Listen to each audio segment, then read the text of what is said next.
ఈ లోక జ్ఞానము గొప్పదా లేక దేవుని జ్ఞానమా? నీతిమంతునికి శ్రమలెందుకు? శ్రమలు విశ్వాసికి లాభమా లేక నష్టమా? ఈ విషయాలను పరిశీలిద్దాం.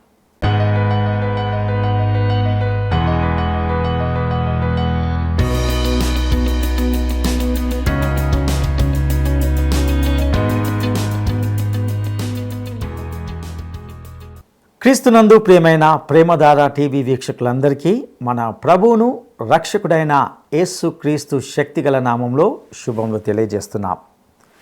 నేటి నుండి మనము యోబు గ్రంథము మీద ధ్యానాలను ప్రారంభించుకోబోతున్నాం. ఈనాటి పాఠంలో మనము ఈ గ్రంథం యొక్క ఉపోద్ఘాతాన్ని గురించి తెలుసుకుంటాం. ఈ గ్రంథము సామాన్యమైనది కాదు. ఇది ఒక అపరూప గ్రంథమని చెప్పవచ్చు. ఈ గ్రంథము బైబిల్లోని కావ్య గ్రంథాల్లో ఒకటి మరియు మొదటిది. ఈ గ్రంథ రచయిత ఎవరు అనేది చెప్పడం కొంత కష్టమే అయినప్పటికీ కొంతమంది దీనిని మోషే కానీ ఎజ్రా కానీ లేక ఎలీహు అనే వ్యక్తి ఎవరైనా రాసి ఉండవచ్చని అంటారు.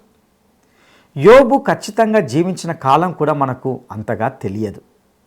ఈ గ్రంథం నిర్గమకాండం కంటే ముందే వ్రాయబడిందని చాలామంది బైబిల్ పండితులు భావిస్తుంటారు. ఈ గ్రంథంలో దేవుని సృష్టికి సంబంధించిన అనేక తత్వజ్ఞానంతో కూడిన విషయాలను గమనిస్తాం. జ్ఞానులకు తత్వవేత్తలకు తగిన జవాబు ఈ గ్రంథము అని చెప్పవచ్చు. ఇక వివరాలను తెలుసుకుందామా?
ప్రియ సోదరి సోదరులారా, ఈ రోజున మనం యోబు గ్రంథం ప్రారంభించుకోబోతున్నాము. జాగ్రత్తగా వినండి. యోబు గ్రంథం మామూలు గ్రంథం అనుకునేరు. ఇది అపురూపమైన ఆశ్చర్యకరమైన గొప్ప గ్రంథం, పెద్ద గ్రంథం. గేయ రచనలు బైబిలులో 6 ఉన్నాయి. వాటిలో ఇది మొదటిది. దీని తరువాత కీర్తనలు, సామెతలు, ప్రసంగి, పరమగీతం, విలాపవాక్యములు. గేయ కవిత అంటే అవి కల్పిత గాథలనుకోకండి. ఇవి కథలు కాదు, వాస్తవ చరిత్రలు. యోబు గ్రంథం కావ్య గ్రంథాలలో మొదటిది అని చెప్పుకున్నాము గదా. హీబ్రూ కావ్యాలలో పునరుక్తి ఎక్కువగా ఉంటుంది. ఒకే సత్యాన్ని పదే పదే తిరిగి చెప్పటం హీబ్రూ కావ్య లక్షణం. యోబు గ్రంథం ఒక ఆధ్యాత్మిక కావ్యం. యోబు గ్రంథంలో సంభాషణలు గేయ రూపంలో ఉంటాయి. చక్కగా పాడుకోవటానికి అనువుగా ఛందోబద్ధంగా ఉంటాయి. ఈ గ్రంథం రాసింది ఎవరు అంటారా? మనకు ఖచ్చితంగా తెలియదు. మోషే రాసి ఉండవచ్చు అని కొందరు అభిప్రాయపడుతున్నారు. ఎజ్రా రాశాడని కొందరంటే కాదు, యోబే రాసి ఉండవచ్చని మరికొందరు వాదిస్తున్నారు. ఒకవేళ సొలొమోను రాశాడేమో అని మరో ప్రతిపాదన. ఇంకొకరేమంటున్నారంటే ఈ గ్రంథంలో ఎలీహు అనే ఒక వ్యక్తి వస్తాడు, అతడే ఈ గ్రంథము రాసి ఉండవచ్చు. ఈ ఎలీహు ఎవరు? యోబు గ్రంథం 32వ అధ్యాయం 16-17 వచనాలలో ఎలీహు ప్రసక్తి ఉంది. ఎలీహు అంటున్నాడు, వారిక ఏమీ ప్రత్యుత్తరం చెప్పకుండా ఉన్నారు. వారు మాట్లాడకపోవటం చూచి నేను ఊరుకుంటానా?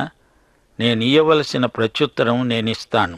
నేను నా తాత్పర్యం తెలుపుతాను. ఈ మాటలు వారి సంభాషణ మధ్యలో చెప్పబడినవి కావు. ఈ గ్రంథ రచయిత ఈ మాటలు స్వగతంగా అనుకుంటున్నాడు. ఆ తరువాత వారి యొక్క సంభాషణ కొనసాగుతుంది. ఇక్కడ మాట్లాడుతున్నవాడు ఎవరో కాదు, ఎలీహు. దీన్ని బట్టి కొందరు అంటున్నారు, యోబు గ్రంథం రాసినవాడు ఎలీహు అయి ఉండవచ్చు. యోబు జీవించిన కాలం ఏది అంటే అది కూడా మనకెవరికీ సరిగ్గా తెలియదు. అతడు నివసించిన స్థలమేది అది కూడా తెలియదు. ఊజు అనే చోట ఉండేవాడు అంటే ఆ ఊజు ఎక్కడి ఊరు ఏమో. అయితే ఒకటి మాత్రం మనకు తెలుసు, గోత్రకర్తల కాలంలో యోబు జీవించి ఉండవచ్చు. గోత్రకర్తలకు యోబు సమకాలికుడని చెప్పవచ్చు. యోబుకు యాకోబు తెలుసు. యోబు గ్రంథంలో మోషే ధర్మశాస్త్రం ప్రస్తావనే రాదు. నిర్గమకాండం గ్రంథంలో చెప్పబడిన సంగతులను గురించి ఎక్కడా చెప్పబడి ఉండలేదు. దీన్ని బట్టి ఈ గ్రంథం నిర్గమకాండానికి ముందే రాయబడి ఉండవచ్చు. ఇందుమూలంగా తేలిన సారాంశమేమిటంటే యోబు గోత్రకర్తలకు సమకాలికుడు. యోబు ఎంతకాలం జీవించాడేమిటి? యోబు గ్రంథం 42వ అధ్యాయం 16-17 వచనాలు. అటు తరువాత యోబు 140 సంవత్సరాలు బ్రతికి తన కుమారులను కుమారుల కుమారులను 4 తరాల వరకు చూచాడు. పిమ్మట యోబు కాలము నిండిన వృద్ధుడై మృతి చెందాడు. మన గోత్రకర్తల కాలంలో వారికి యోబుకు ఉన్నట్లే దీర్ఘ ఆయుష్షు ఉంది. ఎంతో కాలం బతికారు. యోబు తన కుటుంబానికి యాజకుడుగా వ్యవహరించాడు.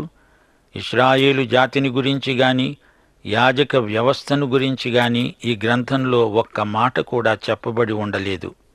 అందుచేత ఇశ్రాయేలు జాతి ఆవిర్భవించకముందే యోబు జీవించి ఉంటాడు. ఈ గ్రంథంలో ఎలీఫజు వస్తాడు గదా. ఇతడు ఏశావు యొక్క జ్యేష్ఠ కుమారుని సంతతిలోనివాడు. ఆదికాండం 36వ అధ్యాయం 10వ వచనం, ఏశావు కుమారుల పేర్లు ఇవే. ఏశావు భార్య అయిన ఆదా కుమారుడైన ఎలీఫజు, ఏశావు భార్య అయిన బాశెమతు కుమారుడైన రగూయేలు. దీనిని బట్టి యోబు యాకోబుకు సమకాలీనుడు అనుకోవచ్చు. మరో మాట, యోబు గ్రంథంలో ఎంతో వేదాంతం ఉంది. తత్వజ్ఞాన చర్చ ఈ గ్రంథమంతటా నిండి ఉంది. ఎన్నెన్నో తాత్విక వివాదాంశాలకు పరిష్కారం ఈ గ్రంథంలో పొందుపరచబడి ఉంది. నీతిమంతులకు ఎందుకు శ్రమలు వస్తాయి? కారణమేమిటి? అసలు ఈ ప్రశ్నకు ఎన్నో కారణాలుంటాయి. ఈ గ్రంథంలో వాటిలో ఒక్క కారణం మాత్రమే సూచించబడింది. సైతాను మానవజాతిపై మోపే అభాండాలను నిందలను ఈ గ్రంథం తిప్పికొడుతుంది. యోబు గ్రంథం మనకు సహనం నేర్పుతుంది. యోబు యొక్క సహనశీలం మనకెన్నో అమూల్యమైన పాఠాలు నేర్పుతుంది.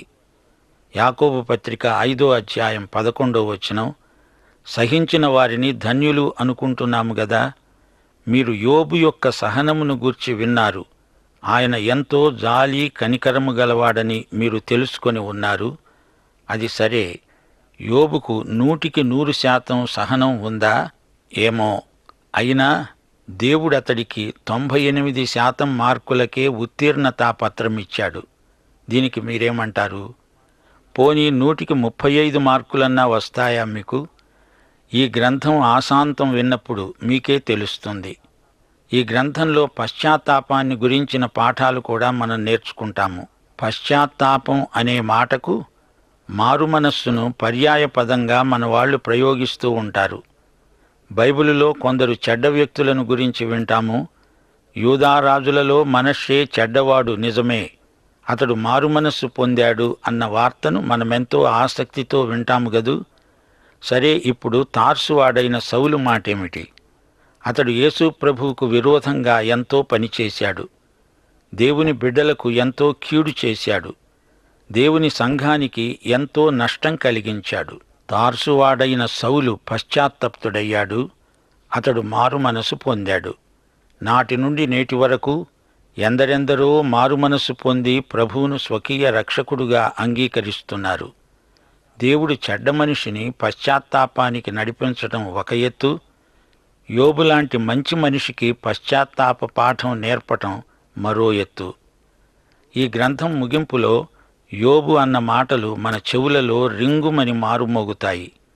యోబు గ్రంథం 42వ అధ్యాయం 5-6 వచనాలు. వినికిడి చేత నిన్ను గూర్చిన వార్త నేను విన్నాను. అయితే ఇప్పుడు నేను కన్నులార నిన్ను చూస్తున్నాను. కావున నన్ను నేను అసహ్యించుకొని ధూళిలో బూడిదలో పడి పశ్చాత్తాపపడుతున్నాను. ఆహా, ఎంత గొప్ప పశ్చాత్తాప సాక్ష్యమిది! అత్యున్నత సింహాసనముపై ఆసీనుడవైన నా దేవా, అత్యంత ప్రేమా స్వరూపివి నీవే, ఆరాధింతుము నిన్నే. అత్యున్నత సింహాసనముపై ఆసీనుడవైన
రక్షించినావే నా రక్షణకర్త స్తోత్రం.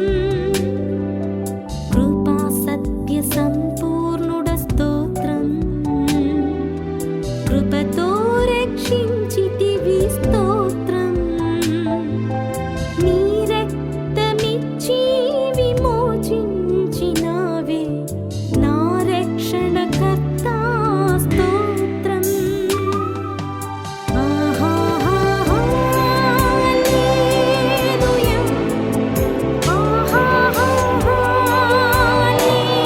హల్లెలూయా,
అనువాడ స్తోత్రం.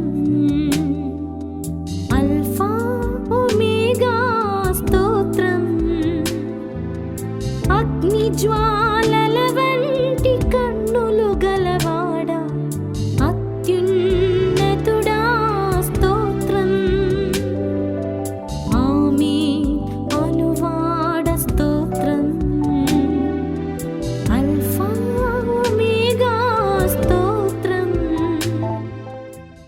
నా ప్రియ సోదరీ సోదరులారా, విశ్వాసులారా, దేవుని బిడ్డలారా, మనలను మనం దేవుడు చూచినట్లే చూసుకోగలగాలి. మన స్వనీతి వస్త్రాలన్నీ మురికి బట్టలు, దుర్గంధం, చింకిపాతలు. యోబు గ్రంథమందలి జీవన వేదాంతం కాలదోషం పట్టని ఆధ్యాత్మిక చింతన. ఈ కావ్యం భక్తుని జీవితంలోని అంతర్మథనం. ఈ విషయంలో బైబిలు మొత్తంలోకి దీన్ని మించిన గ్రంథం మరొకటి లేదని మనము ఘంటాకంఠంతో చెప్పగలం. ఈ పద్యకావ్యం హృదయకావ్యం, ఎంతో శ్రావ్యం.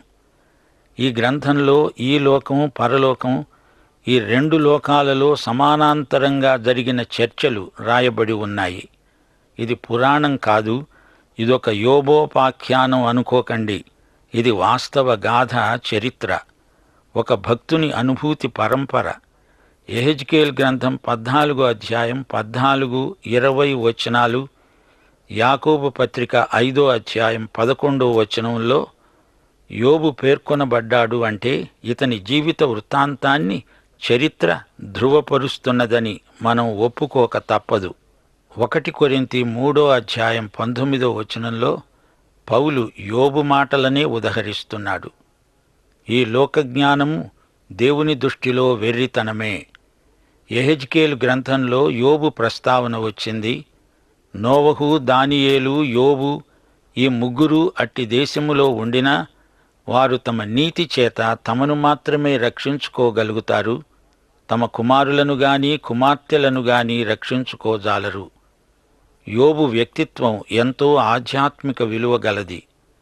ఇది అతని తీరు, నాణ్యత గల జీవితమే కాని మానవ సహజమైన అతిశయం ఎక్కడో ఒక మూలన అతనిలో దాగి ఉన్నది.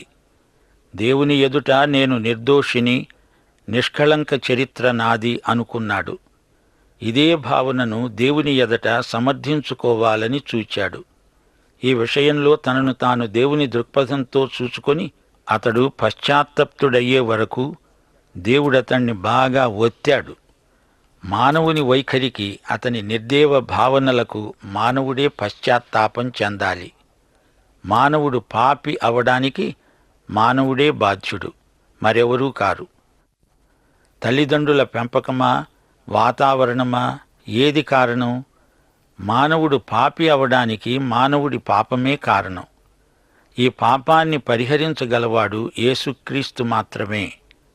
లౌకిక తత్వంతో నిండిపోయిన మానవుడు ఇహలోక ఆకర్షణల్లో పడిపోతున్నాడు, దేవునికి దూరమైపోతున్నాడు. ఆధునిక మానవుడు తనకు తానే కృత్రిమ భద్రతను కల్పించుకున్నాడు. అలాంటి వారికి యోబు గ్రంథం గొప్ప గుణపాఠం నేర్పుతుందని ఆశిస్తాము. మానవుడా, నీ చేతన మనస్సులో దేవుడున్నాడా? నీకొక రక్షకుడున్నాడని గ్రహిస్తున్నావా? జాప్యం చేయకుండా ఆయన వద్దకు రా. అదే నీవు చేయవలసిన పని.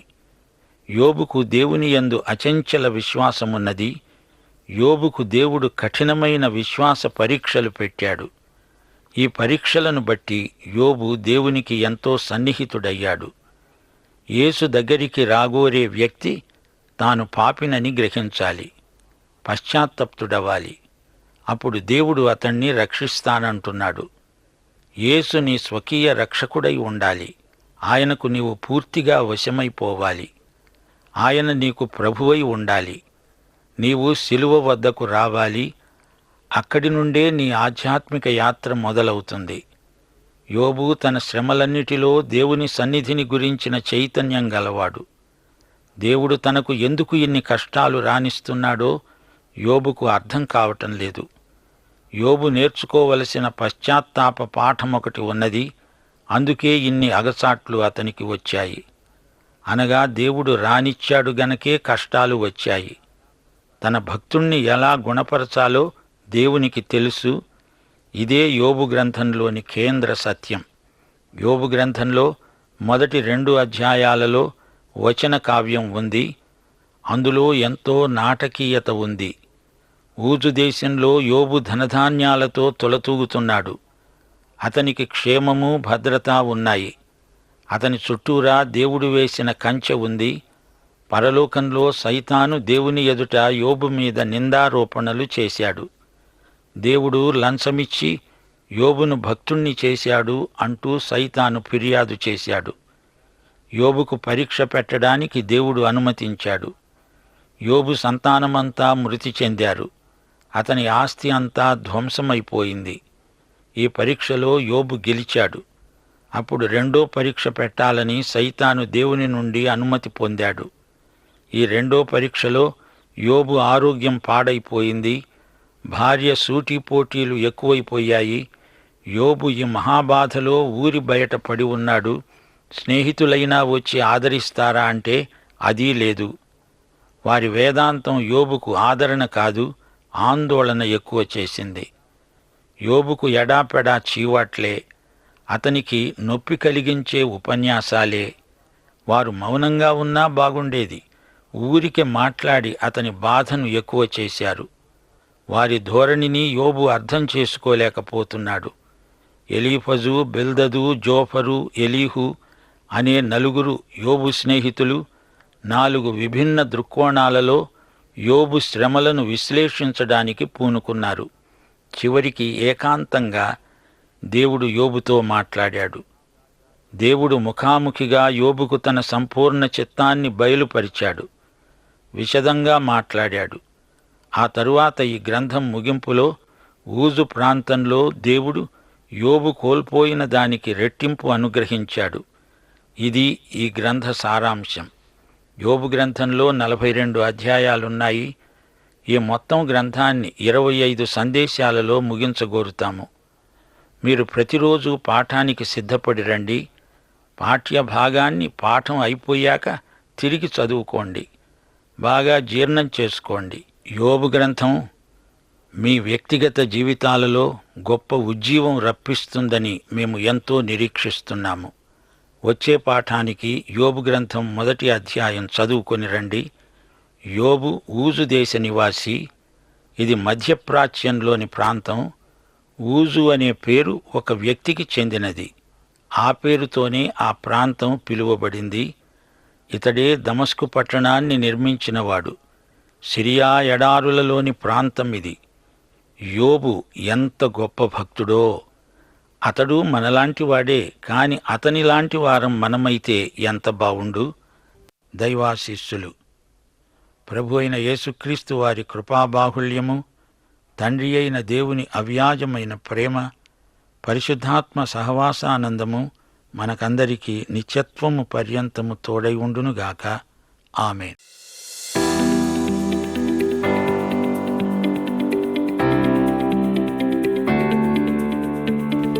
యోబు గ్రంథము మనకు ఏమి నేర్పుతుంది? యోబు గ్రంథము మనకు ఏమి నేర్పుతుంది? 1. సౌశీల్యము. 2. సహవాసము. 3. సహనము. ఈ ప్రశ్నకు సరైన జవాబును ఈ వాట్సాప్ నంబరుకు పంపండి.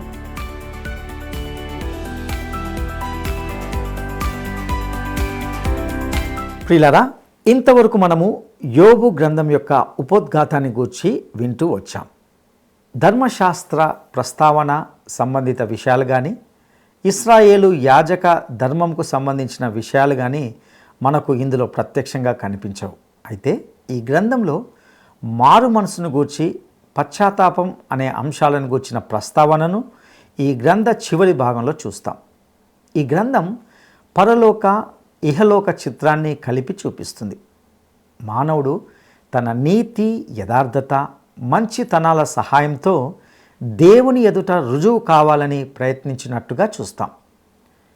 నీతిమంతులకు ఎందుకు శ్రమలు అనే ప్రశ్నకు ఈ గ్రంథంలో జవాబును వింటాం. సైతాను దేవుని ప్రజలపై అభియోగాలు మోపే విధానాన్ని గూర్చి వింటాం. యోబు గ్రంథము మనలో గొప్ప ఉజ్జీవాన్ని తీసుకొస్తుంది. యోబు మనలాంటి వాడే, సామాన్యుడు. మనము అతని లాంటి వారం కావాలని పిలువబడుతుంటున్నాం. బైబిల్లో మంచి మనుషులను చూస్తాం, చెడ్డ జీవితాలను కూడా చూస్తాం. చెడ్డవాడిని దేవుడు మారు మనసు ఇచ్చి మార్చడం ఒక ఎత్తు అయితే, యోబు వంటి మంచి మనిషికి శిక్షణ ఇవ్వడం మరొక ఎత్తు. మానవ సహజమైన అతిశయం యోబులో ఎక్కడో ఉంది. మనిషి పాపాన్ని, లౌకిక తత్వాన్ని మార్చి రక్షించగలవాడు యేసుక్రీస్తు ఒక్కడే. యేసు నీ ప్రభువై ఉండాలి, ఆయన నీ రక్షకుడై ఉండాలనేది ఈ గ్రంథంలో ఒక కీలకమైన విషయంగా ఉంటుంది. ఈ గ్రంథము ద్వారా అనేక విషయాలను నేర్చుకోవడానికి మనము ప్రార్థనపూర్వకంగా సిద్ధపడదాం. అట్టి కృప దేవుడు మనకు దయచేయనుగాక. దైవాశీస్సులు. ఈ కార్యక్రమం మీకు నచ్చిందా? అయితే వెంటనే మిస్డ్ కాల్ ఇవ్వండి. బహుమతి పొందే విజేత మీరే కావచ్చు.